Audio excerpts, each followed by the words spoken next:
Olá, amigo, amiga, companheiros de caminhada. Sejam bem-vindos ao canal do CEF, o Centro Espírita Fraternidade do Ipiranga. Hoje realizaremos mais um estudo do Evangelho segundo o Espiritismo. Tenha em mãos o seu exemplar do Evangelho e um recipiente com água, que será magnetizada no decorrer do nosso estudo. Mantenha um pensamento tranquilo e no Mestre Jesus.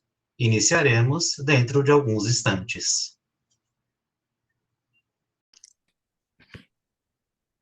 Muito boa noite a todos. Sejam todos muito bem-vindos à nossa caravana do Evangelho. E a gente fala que é caravana mesmo, porque olha só quantos corações que estão aqui, mais alguns que podem chegar depois, e tantos outros corações que vão nos acompanhar aí posteriormente pelo canal do YouTube, do Facebook e do CEF. Então, não esqueçam de colocar as suas águas para que sejam fluidificadas durante e ao final do nosso Evangelho. E também quero lembrá-los que na descrição do vídeo há dois links de vibrações, vibrações para humanos e vibrações para animais. Quando você clica ali naquele link, você vai ser direcionado para um formulário, você preenche e envia. E pode enviar mesmo, pode confiar, porque nós temos uma equipe semanal de vibrações, onde vibramos por todos os nomes contidos ali, para que Jesus e toda a espiritualidade amiga auxiliem nas aflições que cada um passa. E assim, lembrando que nosso evangelho é feito de forma sequencial para que possamos ter o melhor entendimento acerca do tema adiante dos textos que Kardec colocou aqui para nós. E para nós começarmos o nosso evangelho de hoje, o Gerson vai fazer a leitura de uma oração, né, Gerson? Isso mesmo. Ela se chama Oração Nossa, de Emmanuel e Chico Xavier psicografou. Senhor, ensina-nos a orar sem esquecer o trabalho, a dar sem olhar a quem, a servir sem perguntar até quando, a sofrer sem magoar seja quem for, a progredir sem perder a simplicidade, a semear o bem sem pensar nos resultados, a desculpar sem condições, a marchar para a frente sem contar os obstáculos, e a ver sem malícia, a escutar sem corromper os assuntos, a falar sem ferir, a compreender o próximo sem exigir entendimento, a respeitar os semelhantes sem reclamar consideração, a dar o melhor de nós, além da execução do próprio dever, sem cobrar taxas de reconhecimento. Senhor, fortalece em nós a paciência para com as dificuldades dos outros, assim como precisamos da paciência dos outros para com as nossas próprias dificuldades. Ajuda-nos para que a ninguém façamos aquilo que não desejamos para nós. Auxilia-nos, sobretudo, a reconhecer que nossa felicidade mais alta será invariavelmente aquela de cumprir os desígnios, onde e como queiras, hoje, agora e sempre. Obrigada, Gerson. Cleide, pode fazer a oração inicial? Posso sim. Olá, amigos. Linda oração, Gerson. Dizem que a oração é uma chave que abre as portas para o céu, né? Hoje ela abriu as portas para o nosso evangelho abençoado. E assim, vamos todos nos concentrando em agradecer. Agradecer a Deus, ao Mestre Jesus, a nossa Mãe Santíssima, aos nossos anjos guardiões. Agradecemos também a toda a espiritualidade amiga, a espiritualidade responsável pelo sucesso do nosso Evangelho de toda quinta-feira. Gratidão, amigos. Gratidão por permitir que mais uma vez possamos estar aqui reunidos para falar tudo que Jesus deixou aqui para nos ensinar. Que possamos, Pai amado, estar envolvidos pela sua paz. E depois da suave oração que o Gerson proferiu, só temos a te pedir uma coisa, Senhor, que nos embale, nos acolha neste ambiente espiritual que foi preparado para nós, para que possamos vibrar o amor que Jesus deixou aqui para a gente. Agradecemos também a todos que aqui estão, todos preparados para ouvir os ensinamentos de Jesus e sair do nosso Evangelho de hoje melhor do que entraram. Melhor espiritualmente, mentalmente, emocionalmente, enfim, com a paz do Senhor.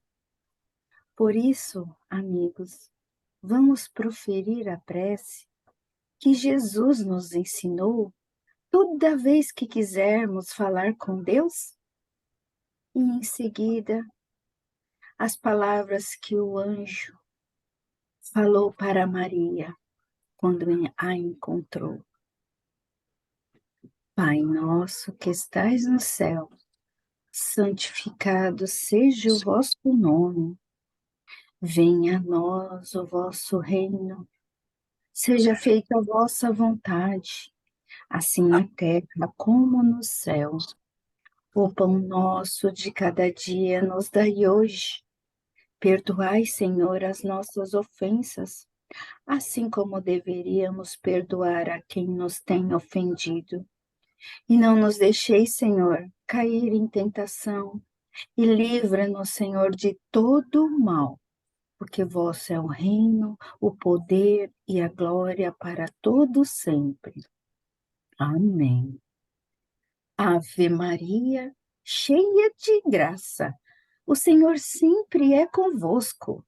Bendita sois vós entre as mulheres, porque bendito é o fruto do vosso ventre, Jesus.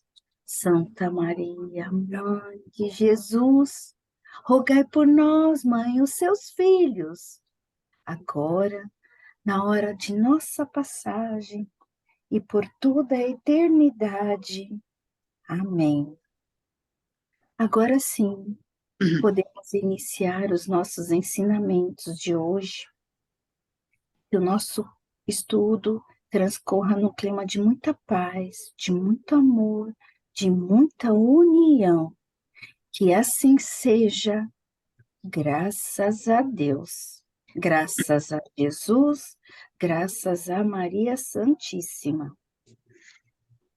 Muito obrigada, Cleide. Joaquim, pode fazer a leitura para nós do Evangelho? Sim, senhora. Hoje vamos falar sobre mistérios ocultos aos sábios e aos prudentes. O item 7.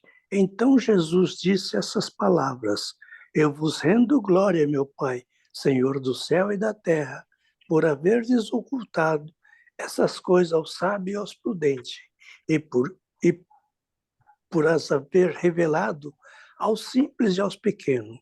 São Mateus, capítulo 11, versículo 25.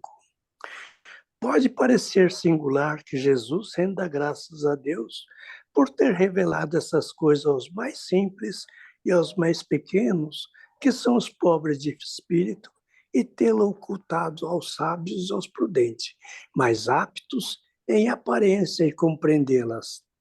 É preciso entender, porém, que pelos primeiros, os humildes que se humilham diante de Deus não se creem superior a todo mundo.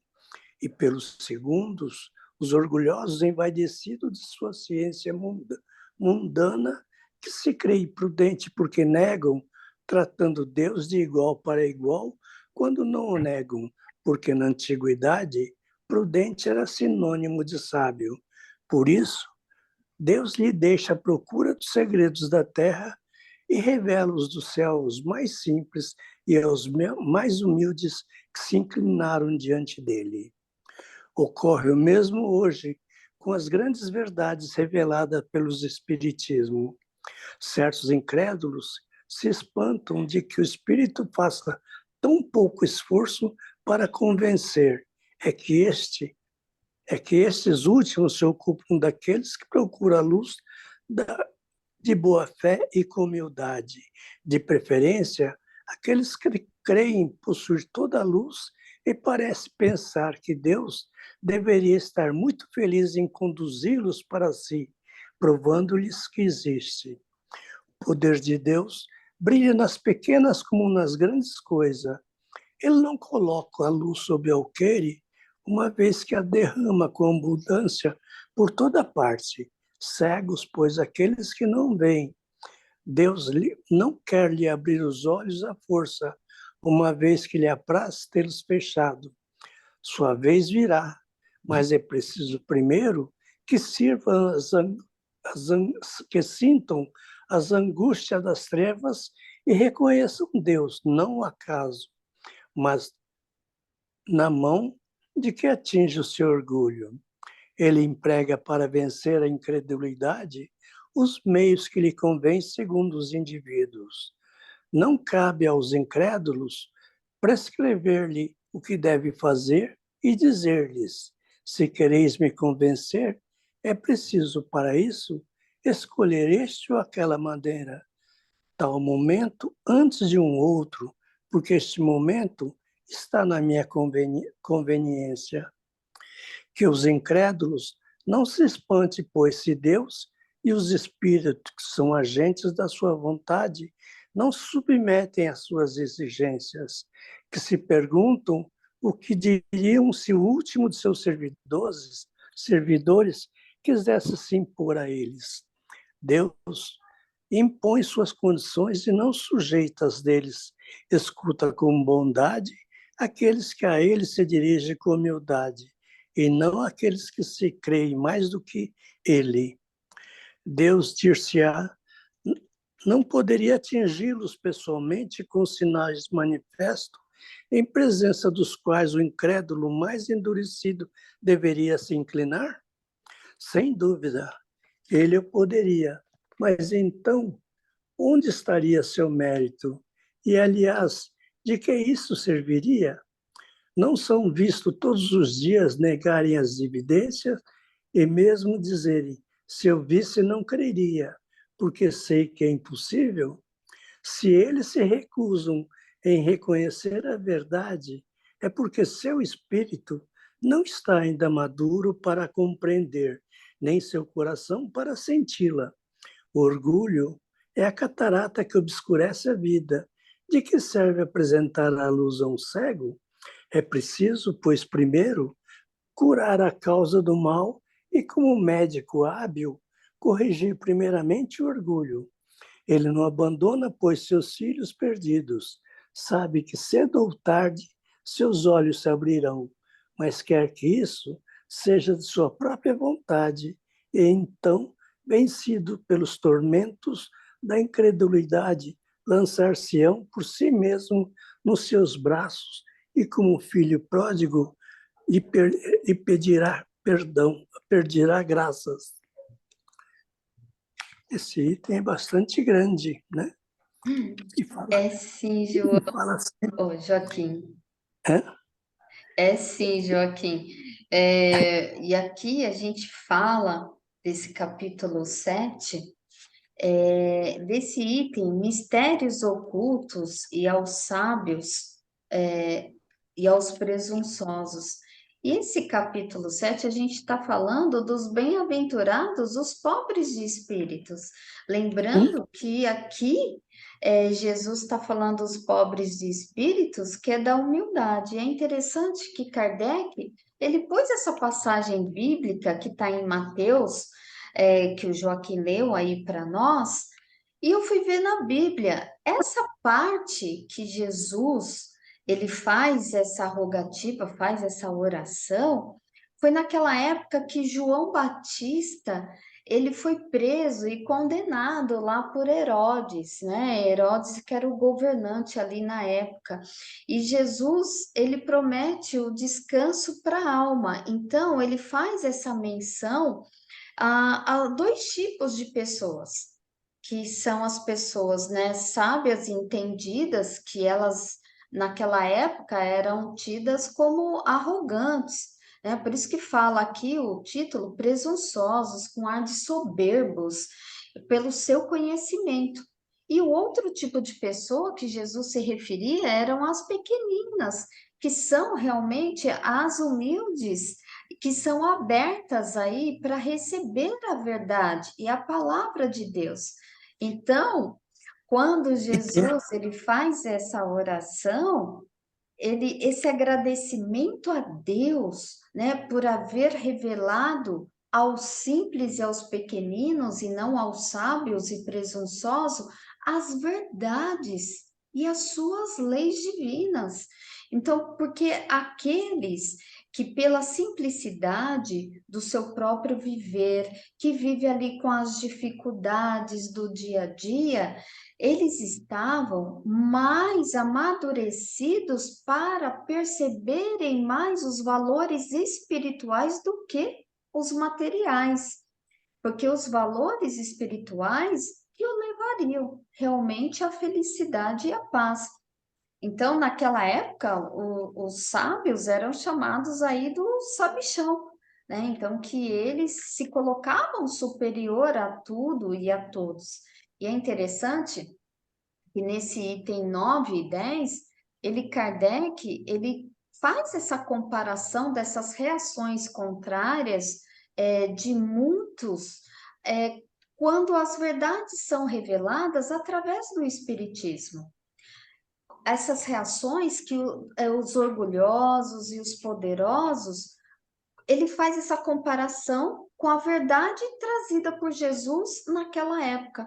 Então, Kardec, ele colocou exatamente essa passagem bíblica para mostrar, porque até hoje, muitos orgulhosos, como no passado, eles pensam que Deus precisa se mostrar para que exista a prova da existência de Deus e também que exista a imortalidade da alma.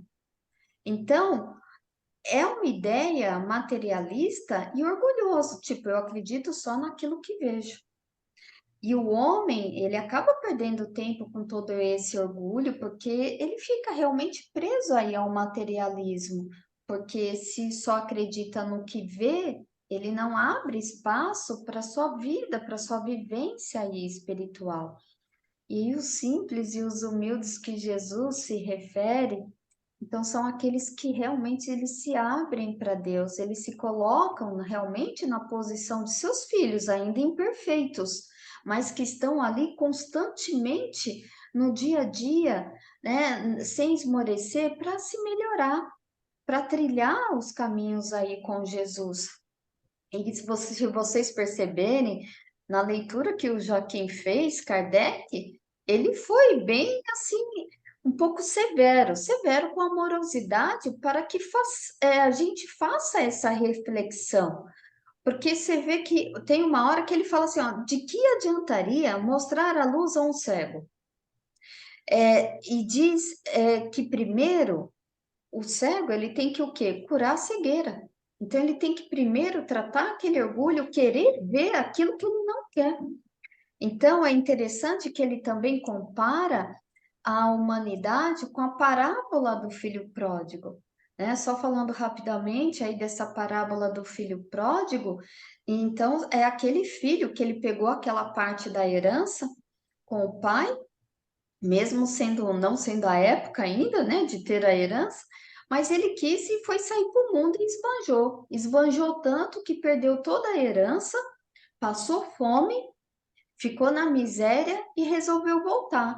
E quando voltou, ele disse: Meu pai, eu pequei contra o céu e contra o Senhor, e não sou digno de ser chamado de seu filho. E o pai o perdoou. Então, Kardec ele compara aqui com o filho pródigo, porque o importante é reconhecer que errou. E errar, gente, é da natureza humana, mas é importante a gente não ficar cometendo esses erros. E Kardec, ele compara com esse filho pródigo esses orgulhosos, presunçosos, porque cada um vai ter o seu tempo de retornar para o prumo, né? Para aquele caminho que a gente vai ter que seguir para nossa evolução. Só que se a gente trilhar um caminho desviado, uns vão demorar mais, outros vão alcançar um pouco mais rápido, né? Essa evolução. É isso que eu gostaria de falar, até falei demais, como sempre. Completando um pouquinho, né, a Deus, né, o quanto ele respeita, né, o nosso livre-arbítrio. Então, ele coloca o orgulho é a catarata que obscurece sua vista. Então, ele respeita esse cego, ele espera pacientemente que ele se cure, né? Mas respeitando sempre o seu livre-arbítrio, porque ele sabe que um dia ele vai, através da dor, através de um monte de coisa, ele vai abrir os olhos, né? Então, é interessante que ele coloque a ovelha desgarrada que vai voltar ao seu rebanho, né? Mas, enquanto isso, ele respeita o livre-arbítrio do orgulhoso, do vaidoso, daquele que se coloca acima de Deus, aquele que quer ser o próprio Deus, aquele que não crê absolutamente nele, né? Então, esse respeito de Deus, né? Até nisso, até no respeito do nosso livre-arbítrio, né? Deixar os outros falar, né? Isso mesmo, Suzele. Cleide, pode falar. Você abriu seu microfone. Só acrescentando o que vocês já falaram, né? A leitura de hoje que o Joaquim fez para a gente é um capítulo onde Deus ele fala de quem não crê nele, né? Uhum. Ele fala que não adianta, não adianta Deus se fazer presente, né? Forçar, porque cada um está no seu processo, né? Cada um vai ter a sua vez de crer, como você mesmo falou na história do filho pródigo, né? Então, ele tem a paciência de esperar a hora de cada um, né? Então, ficou bem claro aqui que não adianta forçar, né? Cada um vai ter o seu tempo, cada um vai ter a sua hora de buscar, né? Isso mesmo, Foi o que Cleide. eu consegui pegar a síntese aí da leitura. É, Tem muita mas coisa para falar, né? Que nem quando ele fala dos sábios. Os sábios quem são? Normalmente são aqueles orgulhosos, né? Cheio de soberba, né? Que não admite, naquela época, né? Hoje em dia também tem isso, mas que não admitiam o poder de Deus, né? E ele fala também dos simples e pequeninos. Quem são os simples e pequeninos? Os humildes, né? Os mansos, né? Os têm o coração puro, né? isso mesmo. Não, é um texto maravilhoso, tem muita coisa para. A gente podia pegar cada parágrafo aqui e dissertar, né? É, Mas, resumidamente, é isso, né? é. Que ele aceita que cada um tem o seu tempo, né? Mas ele também deixa a palavra dele, né? Para É, quem tiver ouvidos de ouvir, que né? ouça E olhos de ver, é verdade. e veja. É, É isso mesmo, Cleide, mas o que a gente tira é uma grande reflexão.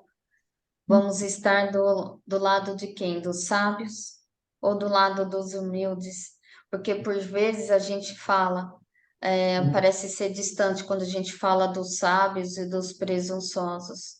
Mas e a gente? Crê em Deus? Estamos ali em posição de humildade para aceitar, mesmo quando a gente está nas aflições, né? Naquelas aflições, aquelas dores mais profundas.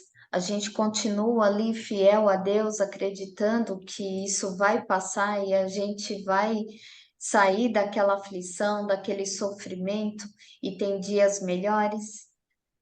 Ah, É, meu. Boa noite, Luiz. Boa noite, Noah. São meus Boa irmãos, viu, noite. gente?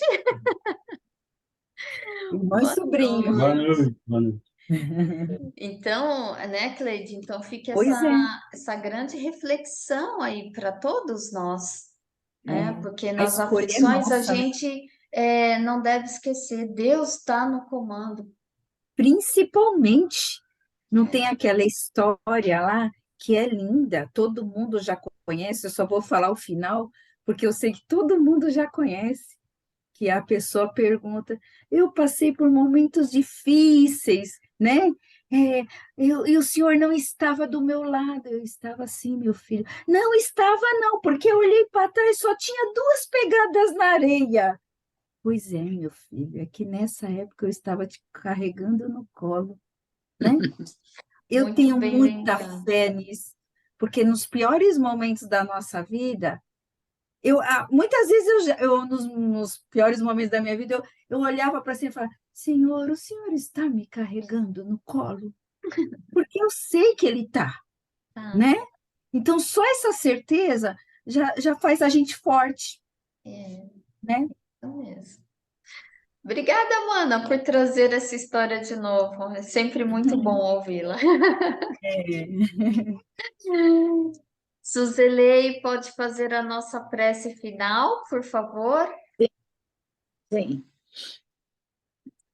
Então, nesse momento, após toda essa reflexão maravilhosa, vamos nos acalmando e vamos doando aquilo que temos de melhor em nós mesmos, que é a nossa luz, a nossa força, em forma de vibração, vibrando pelo planeta Terra, vibrando pelo nosso Brasil, vibrando por todos os lugares onde há desastres naturais, onde há guerras, que a nossa luz chegue a todos esses lugares, levando amparo, levando paz, vibrando por todos os doentes do corpo, os doentes da mente, vibrando pelos seus familiares, vibrando pelos pessoal da saúde, vibrando por aqueles que estão nas ruas, aprisionados nas drogas, no álcool, vibrando por todos os lares principalmente em desarmonia, os lares do mundo inteiro, que Jesus adentre em cada um deles, levando paz, levando luz, vibrando pelos lares dos nossos amigos, dos que se dizem inimigos, dos nossos parentes, dos nossos vizinhos. E nesse momento, pedindo a Jesus que adentre em nosso lar, que vai em cada cômodo, em cada cantinho da nossa casa, abençoando cada integrante que mora conosco, os nossos animais, as nossas plantas, levando luz em todos os ambientes, no quarto, na sala, na cozinha, deixando sua luz que vai permanecer a semana inteira até o nosso próximo encontro. E nesse momento pedindo que Jesus e toda a espiritualidade magnetize a nossa água, colocando nessa água todo o lenitivo que precisamos, toda a medicação que precisamos, que ao bebê-la encontramos, se for do nosso merecimento, a cura, a calma, a serenidade, e pedindo licença, com muita humildade, para vibrarmos por nós mesmos, pela nossa saúde física, mental, espiritual, emocional. Que assim seja, graças a Deus, agradecendo aos nossos anjos de guarda, aos nossos mentores, ao mentor da caravana, a toda a espiritualidade, a todos que estiveram conosco, prometendo voltar na próxima quinta-feira, às 8h30. Graças a Deus.